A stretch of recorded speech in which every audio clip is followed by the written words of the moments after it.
ụmụaka. Ihe ọmụmụ anyị taa na Kpakpando Language Hub bụ ihe gbasara ngwongwo ezinụlọ dị iche iche. Unu dịkwa njikere? Ngwa ka anyị gaa.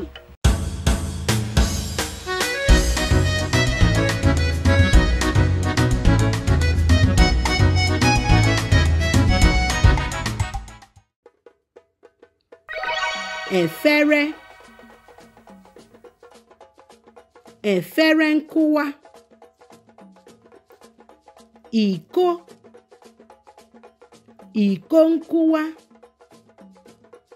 nne iko, ngaji, ngaji ofe, ngaji eze,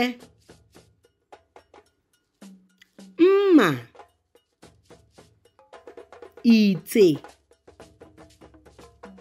nju oyi, osi ite bekee, mbibi, ikwe, aka ikwe, igwe mmiri, akwa nhicha, ekete, nyọ, kalama, mma oge,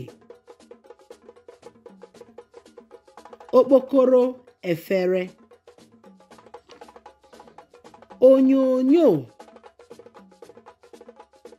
nwa onyonyo, oche, nwa oche, ọkụ, ntụ oyi, akwa mgbochi, ọnụ ụzọ, ebe oriri, eserese, akwụkwọ foto, elekere, ifuru, okpokoro ifuru, ụlọ azụ,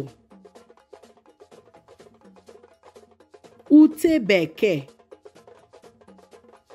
onye ofufe,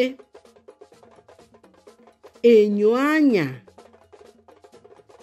akupe, akwa, akwa,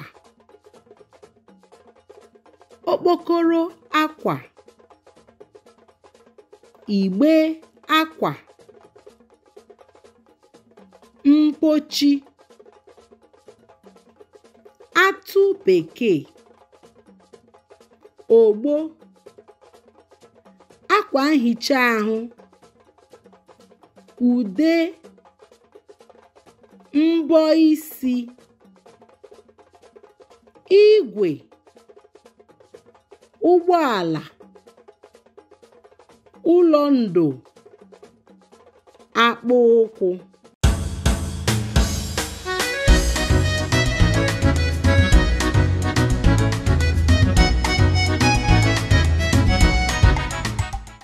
Nnọọ, unu mụtakwara ihe ọhụrụ taa.